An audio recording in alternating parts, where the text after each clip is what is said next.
Bem-vindos ao Baixo Clero, podcast semanal de política do UOL. Gravado toda quinta-feira, o programa conta com a participação dos blogueiros do UOL, Josias de Souza, Thales Faria e Leonardo Sakamoto.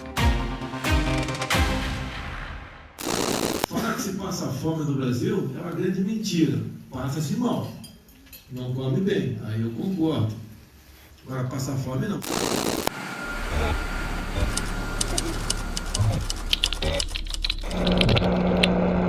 Olá, amigos e amigas, bem-vindos a mais uma edição do podcast Baixo Clero, que é uma troca de informações, ideias sobre a conjuntura política do país. Eu, Josias de Souza, falo de Brasília.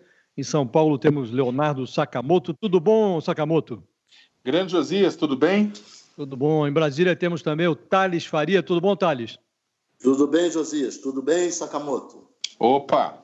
Bom, hoje nós vamos falar sobre as consequências do surto verborrágico que acomete o presidente Jair Bolsonaro. Há uma palavra que é pouco utilizada, mas que eu acho que se aplica muito bem ao caso do Bolsonaro, que é logorreia.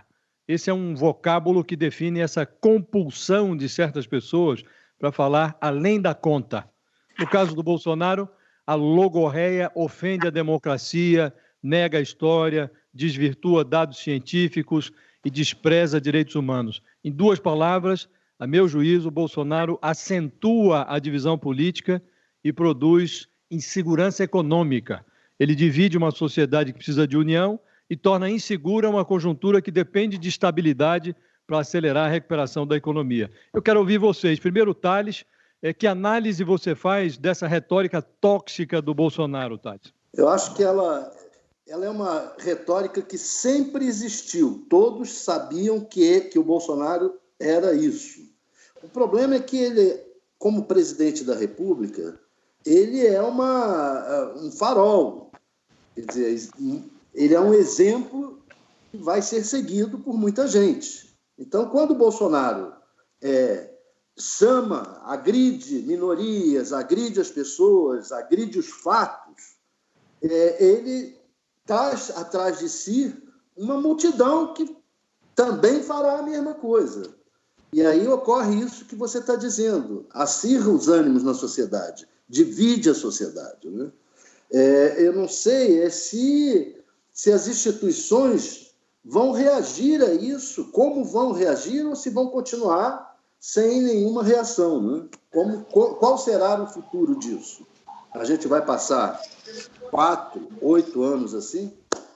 Minha impressão é de que a reação vai ocorrer, né? Eu tenho conversado aí estava de uns dias de folga, preparando para voltar a escrever, e pelo que eu senti das lideranças políticas com as quais eu conversei, pelo menos no Congresso, há uma tendência de impor freios ao presidente naquilo que é mais exorbitante, né? Derrubando decretos, regulamentando de forma mais draconiana as medidas provisórias, sem prejuízo do que os líderes estão chamando dessa reformas econômicas, né? Conclusão da reforma da Previdência, início da reforma tributária. Acho que eles vão se dissociar mais da parte dessa retórica tóxica do Bolsonaro, impondo limites a ela na medida dos poderes do Legislativo e tocando essa agenda mais econômica, que me parece que há um consenso ali no Congresso que ela precisa ser tocada. Você como analisa, Sakamoto? Olha, eu concordo com vocês. Assim, eu acho que o Brasil não aguenta 4 anos disso, na verdade. Em primeiro lugar, nossas instituições não são tão fortes, na verdade, não são tão maduras como instituições dos Estados Unidos, da França, com relação a isso. Os Estados Unidos reagem, inclusive, de maneira diferente a situações semelhantes colocadas por Donald Trump. A gente não tem a mesma força. Eu acho que, com relação à questão das reformas econômicas, essa pauta, que é uma pauta, não é nem de Bolsonaro, aliás, muito pelo contrário, é uma pauta de outros grupos da sociedade, essa pauta continua. O problema é o quê? Um problema, inclusive, que foi citado pela ex-presidente Dilma Rousseff, na entrevista que eu fiz com ela, que saiu no UOL essa semana, em que ela coloca que, por um lado, exatamente pelo fato de que Bolsonaro vai tolerar, vai permitir reformas estruturais, né, reformas econômicas, é que ele continuará com o passe livre para fazer muita coisa. Porque se Bolsonaro não interagisse mais negativamente ou negasse apoio a essas reformas, somado com um comportamento agressivo, bizarro, pouco democrático, anticivilizado dele nas últimas 2 semanas, ele poderia caminhar, inclusive, para uma substituição. Só que exatamente ele vai se manter. E esse é o ponto, que enquanto ele der apoio para as reformas, ele vai continuar, pelo menos, com a retórica. E aí eu acho que é o que a gente estava falando antes de começar, né? Uma coisa é a retórica, outra é a retórica transbordar para fatos e ele começar a interagir e transformar isso em política, né? Eu vejo no Congresso uma disposição para impeachment. Nem eu. Não, isso eu acho que está fora de questão. Isso a gente tem consenso, não tem. Eu tendo a concordar muito com o Léo que o que ocorre? À medida em que o Congresso e o Bolsonaro têm pautas semelhantes, do ponto de vista econômico, especialmente, acaba que, mesmo trabalhando as pautas do jeito que ele quer, que o Congresso quer, ele beneficia o Bolsonaro. Então, ele vai estar beneficiado pelo Congresso com uma retórica excludente em relação a uma parcela grande da sociedade. Quer dizer, é uma situação que tende a perdurar. Agora, eu não sei o que A situação, você tem razão, Thales, ela é uma situação atípica e você tem toda a razão, porque na medida em que as reformas avancem e que elas surtam efeitos, suponha que ela tenha algum efeito, já está a recuperação econômica, ela começa a emergir de forma muito tímida ainda. Houve uma pequena redução na taxa de desemprego, mas isso, enfim, muito aquém do que o país necessitaria. Então, obviamente, se as reformas avançam e se elas têm consequências no ritmo de desenvolvimento econômico, o Bolsonaro se beneficia. Agora, esse benefício poderá ser menor se ele se mostrar um presidente inconfiável, amalucado. Eu não vejo como uma coisa fora de questão que o Congresso consiga se dissociar do presidente, mostrando que, olha, nós estamos fazendo as reformas a despeito do Bolsonaro. Não acho que isso seja absurdo, sobretudo se a retórica do Bolsonaro começar a significar uma trava no desenvolvimento da economia. Como pode ocorrer esse questionamento que ele faz, por exemplo, dos números científicos do INPE, que é um órgão do governo, do próprio governo, né, sobre desmatamento? Eu fiquei preocupado com aqueles números, obviamente, mas também fiquei achando que eles poderiam não estar condizentes com a verdade. Então, o presidente introduz inseguranças. O agronegócio, por exemplo, depende do selo verde que o Brasil tem no exterior, de país que respeita o meio ambiente, respeita metas ambientais, para vender para fora. O agronegócio depende disso. Então, se o presidente começar a significar uma trava para isso, as pessoas vão desligando ele da tomada, sem precisar de um impeachment. O país segue. Mas qual a consequência de o Congresso se dissociar sua imagem? Eu vejo uma consequência. Você começa a consolidar a imagem de um presidente inconfiável, de um presidente amalucado, que solta frases a esmo, e aí você consolida na sociedade a sensação de que é preciso uma alternativa. Então, ainda que o Bolsonaro não caia, ele vai se deslegitimando como presidente e, quando você tiver a próxima sucessão, as pessoas vão buscar uma alternativa. Mas... Isso já está acontecendo em termos políticos. As pessoas, as lideranças já estão enxergando essa via. Mas, Josias e Thales, só para colocar um ponto, que é o seguinte.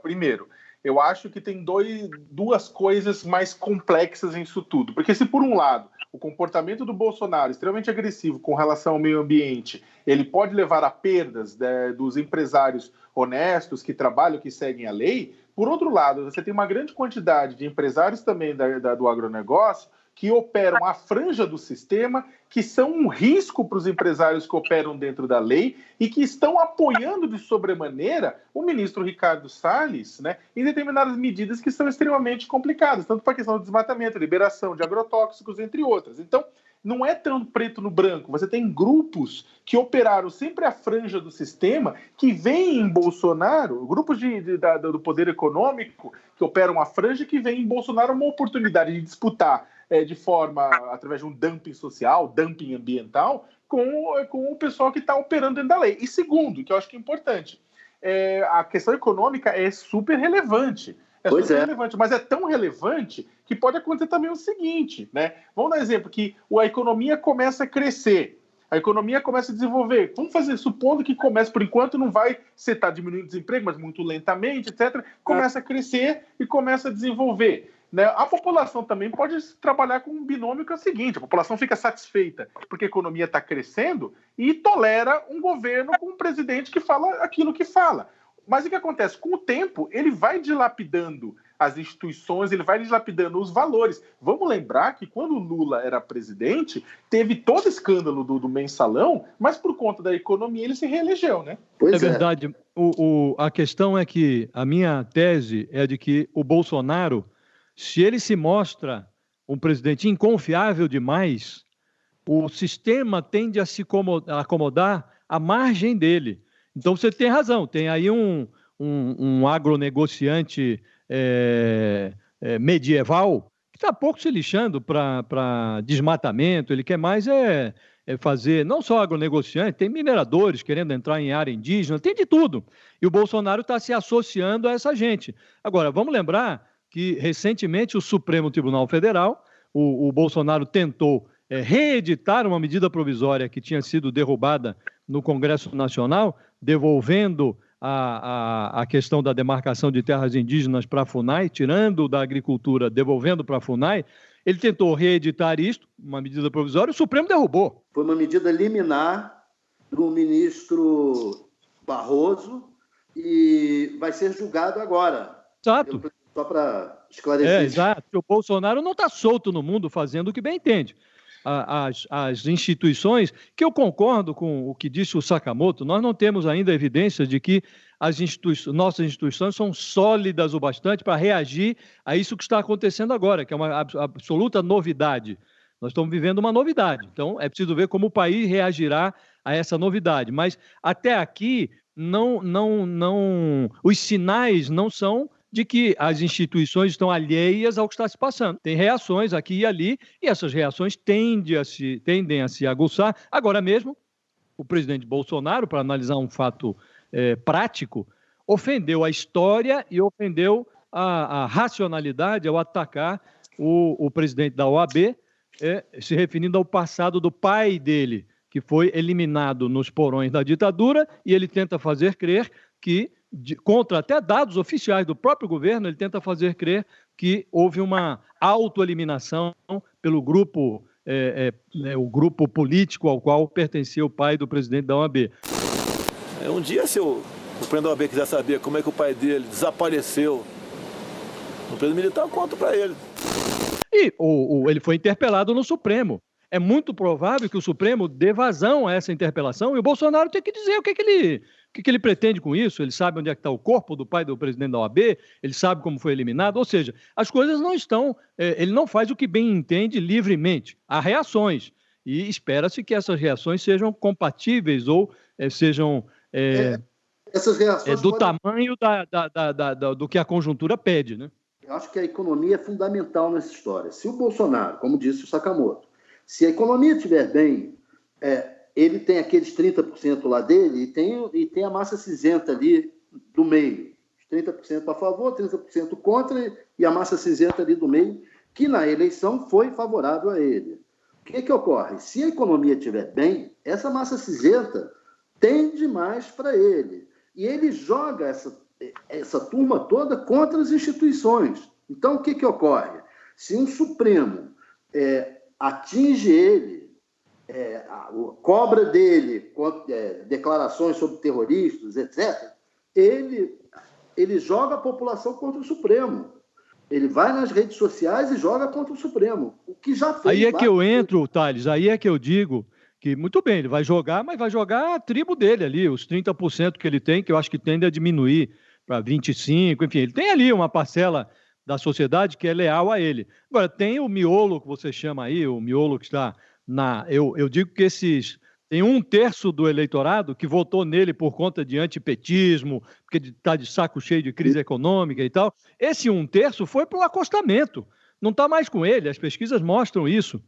Estou esperando o que vai acontecer. Agora, então, se você consolida a imagem de que o desenvolvimento econômico, as reformas estão trafegando, estão evoluindo a despeito do Bolsonaro, esse eleitorado que está no acostamento, ele vai para outro lugar. Não vai para a extrema-direita, não vai para a extrema-direita, que é o que o Bolsonaro está virando, que, aliás, está se consolidando, e também não irá para a esquerda, extrema-esquerda, tende a ir para o centro. E você já tem personagens se posicionando nesses centros. Muito difícil consolidar que a economia avançou a despeito do governo. Eu não sei se é difícil. Não a despeito do governo, mas só para citar um exemplo. Mas o governo é o Bolsonaro. Mas o governo é o Bolsonaro, na verdade, né, Josias? É um pouco difícil, mas é um pouco difícil, isso, né? Tipo, você tem um governo que é extremamente bom, inclusive na comunicação nas redes sociais. E olha, só para jogar um outro problema nessa história inteira aí. Olha, primeiro, enquanto o Bolsonaro fala tudo isso, se for pegar bem, enquanto o Bolsonaro falava à torta e direito, um bando de aberrações, meio ambiente, um monte de coisa, histórias com relação que são extremamente negativas para a família Bolsonaro pararam de ser circular. A história do helicóptero da alegria, levando os filhos para o casamento, isso aí parou. A questão do Flávio Bolsonaro lá no Supremo discutir-se menos. A questão da indicação dele para a embaixada do filho Eduardo, para a embaixada nos Estados Unidos também indica-se menos. A imprensa não tem mão e pé o suficiente para cobrir as aberrações que ele diz e, ao mesmo tempo, poder fazer investigação no dia a dia. E eu acho também que a população também acaba vendo ele onipresente nos veículos de comunicação e eu acho que vai acabar atribuindo ele tudo de bom ou de ruim que aconteceu no país. Eu acho que nós já, como dissemos aqui, nós estamos vivendo uma coisa atípica, né? Que é você conversa com ministros do próprio governo, eles estão com vergonha do que está acontecendo. Alguns deles, os mais sóbrios, eles olham e veem, não é possível o que está acontecendo, porque você tem um presidente da República que está atrapalhando o próprio governo. Na prática, ele está atrapalhando a si mesmo, o Bolsonaro.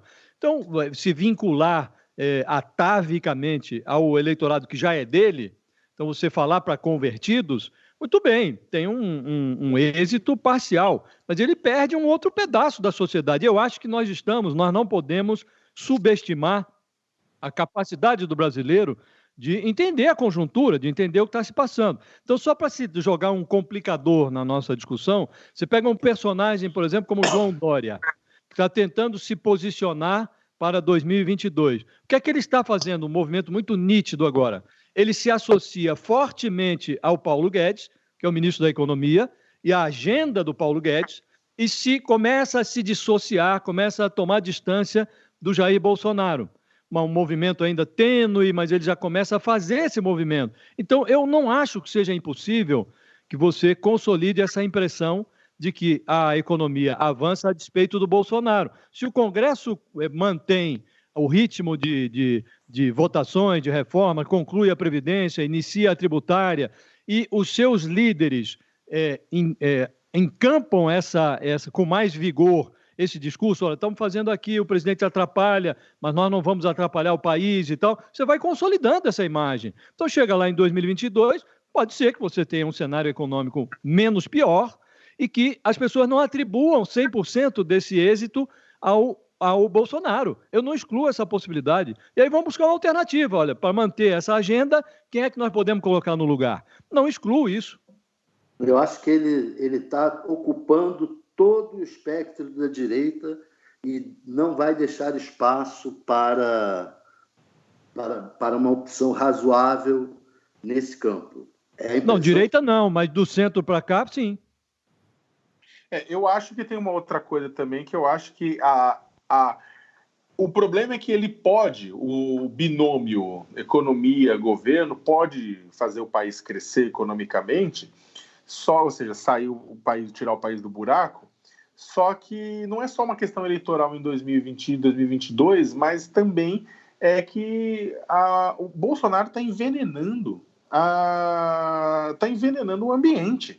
Está havendo um envenenamento do ambiente com relação às pautas que a gente está discutindo coletivamente no Brasil, não são crescimento econômico, desenvolvimento social, isso, estamos discutindo, na verdade, pautas medievais.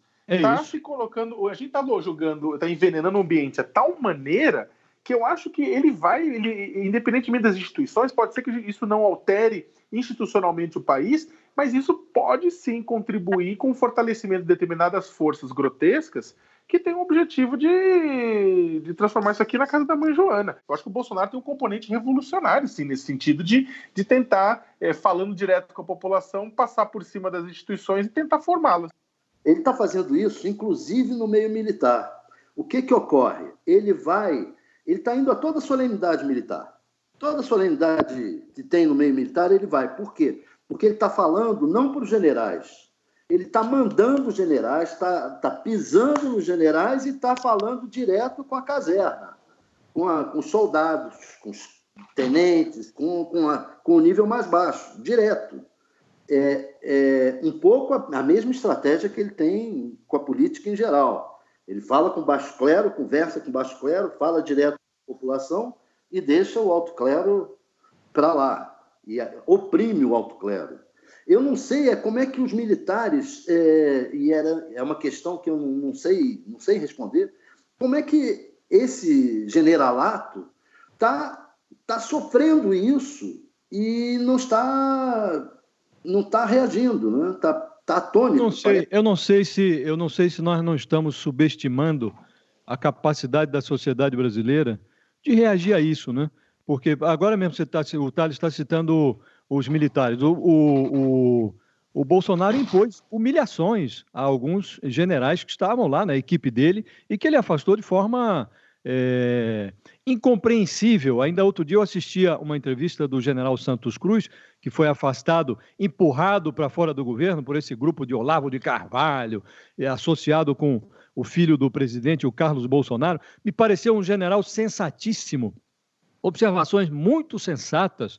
Quer dizer, botaram para fora um general que podia ser ali um aconselhador sensato do presidente. E agora o comando das Forças Armadas, do Exército, está impondo limites aos seus comandados, aos soldados, aos oficiais, no que diz respeito ao Twitter.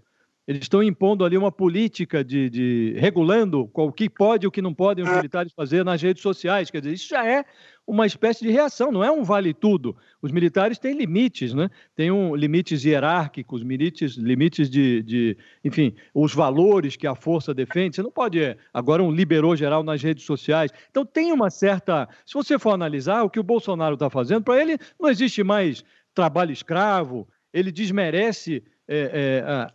houve um problema lá no Pará, na prisão do Pará, de Altamira. Morreram pessoas lá numa proporção que só foi superada pelo massacre do Carandiru, gente decapitada, e o presidente desmerece isso. Pergunta para as vítimas dos que morreram lá, o que eles acham? Depois que ele responder, eu respondo a vocês. Quer dizer, você não pode se associar a uma coisa tão medieval e imaginar que isso não vai ter reação. As pesquisas mostram que a maioria dos brasileiros discordam dessas normas que o Bolsonaro quer impor aos limites da legislação do trânsito, por exemplo, liberou geral em relação a armas. As pesquisas mostram que há uma reação da sociedade a isso. Então, eu acho que nós não podemos subestimar a capacidade do brasileiro de reagir a essas coisas. Não há o pedaço da sociedade que foi às ruas para defender Bolsonaro e tal, é um pedaço, mas o resto está em casa. Eu vejo o senso comum muito próximo do que diz o Bolsonaro, entendeu? Esses presos tem mais que morrer mesmo. Esse é o senso comum das ruas, é o que eu vejo. Eu tendo a concordar, eu também solidarizo totalmente com a indignação do Josias. Eu gostaria muito, muito mesmo, a minha parte otimista, que é acreditar que a população em si, a sociedade brasileira, organizada ou não, um freio, faz parte do processo de freios e contrapesos ao Poder Executivo Federal. Gente, olha, eu estou entendendo o que vocês estão falando, mas não é um otimismo vazio, convenhamos. A popularidade do Bolsonaro caiu. Caiu. Não estou falando que você está no otimismo vazio, mas é por outro lado também, o nosso pessimismo também, ele não é vazio, Josias, porque... Claro que não. Porque é o seguinte, pelo amor de Deus, gente que está nos ouvindo, eu não estou comparando, não estou falando que o governo é nazista, pelo amor de Deus. Mas você tem momentos históricos em que você tem grandes inflexões de sociedades inteiras, como a Alemanha na década de 30, como uma série de outros, como os Estados Unidos, pré-macartismo, né, e depois o macartismo americano. Como você tem várias inflexões da sociedade que acabam, de repente, a sociedade... assustada diante de um crescimento econômico estagnado, diante de falta de recursos, diante de falta de perspectivas, acaba se entregando, né? Então eu tenho um pé atrás. Não, os temores são evidentes, eu também tenho pé atrás e tudo isso, mas eu estou me baseando em fatos. Estou me baseando na queda de popularidade do Bolsonaro, estou me baseando nas pesquisas que mostram uma reação dos brasileiros em relação a essa atenuação de regras de maior rigor na legislação de trânsito, às armas e tudo isso. Quer dizer, não há a reação do Congresso, algumas coisas que o Bolsonaro fez, a reação do Supremo, que ainda que seja liminar, houve. Quer dizer, não é o Bolsonaro não está solto no mundo fazendo o que bem entende. Ele está fazendo, mas as reações, elas vêm, elas existem. Então, agora, por exemplo, ele está questionando os dados do meio ambiente, os dados do INPE. Os fatos demonstram que o desmatamento cresceu. Então, ele briga com os fatos, mas não adianta quebrar o termômetro, a febre está lá, ele precisa resolver o problema. Ou se ele não resolve, o desmatamento aumenta, isso terá consequência para o agronegócio, terá consequência no acordo que foi recém-firmado com a União Europeia. Isso, obviamente, vai acender sinais de alerta. Então, nós estamos vivendo aí, nós estamos com 7 meses de governo, então, nós vamos ter mais 3 anos de cacetada pela frente. Então, isso vai, evidentemente, ele disse numa entrevista ao Globo que não vai mudar, que é assim mesmo. Então, se ele não muda, ou a sociedade se acomoda, como vocês imaginam que vai ocorrer, ou a sociedade reage. Eu acho que vai reagir. Eu não subestimo tanto assim a sociedade brasileira, o grau civilizatório que a gente já alcançou e as instituições do país. Acho que nós estamos submetidos a teste, mas não creio que ele vai fazer o que bem entende. Perfeito. Bem, eu torço que você esteja certo. Pô, então tá bom. Estamos chegando ao final. Sakamoto, considerações finais, alguma coisa? Não, também eu espero que comece logo. Eu nunca imaginei que ia querer que acabasse o recesso parlamentar tão rápido, mas é que esse vácuo de parlamento, esse vácuo de judiciário, também acabou entregando para o Bolsonaro uma avenida livre para ele correr nu, né, e fazer tudo que ele falou. Eu acho que, com a volta do parlamento, com a volta de debates um pouco de mais alto nível, também nunca imaginei que ia falar isso, mas eu acho que tende a frear um pouco, então que venha agosto. Não, e que venha agosto, inclusive, porque há pendências lá no judiciário em relação a coisas que o Sakamoto falou, aquele recurso do Flávio Bolsonaro que brecou investigações que dependem de informações do COAF, da Receita Federal. Houve ali uma liminar do Toffoli, agora espera-se que o Supremo se manifeste numa reunião plenária, né, sobre aquilo, vai manter aquilo, vai modificar aquilo. O Congresso também precisa dizer, agora, na retomada dos trabalhos legislativos, como é que vai reagir, quais serão as reações dessas lideranças que estão falando muito em off, muito por trás das cortinas. É preciso que as pessoas levem a cara à vitrine e que reajam a isso, e nós vamos ver como é que as abóboras vão se acomodar no caminhão, na carroceria do caminhão. É isso então, muito obrigado a todos. Terminamos aqui mais uma edição do podcast Baixo Clero e até a semana que vem. Uma grande semana para todos. Um abraço.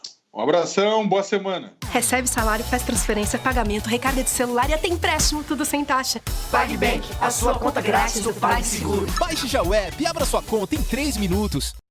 Chega ao fim esse episódio do Baixo Clero. Lembrando que você também pode conferir as melhores análises sobre o cenário político atual nos blogs dos nossos comentaristas no portal UOL. O Baixo Clero tem pauta e edição de Maurício Duarte e Juliana Carpanês, edição de áudio de Amer Menegassi e coordenação de Diogo Pinheiro. Está encerrada a sessão!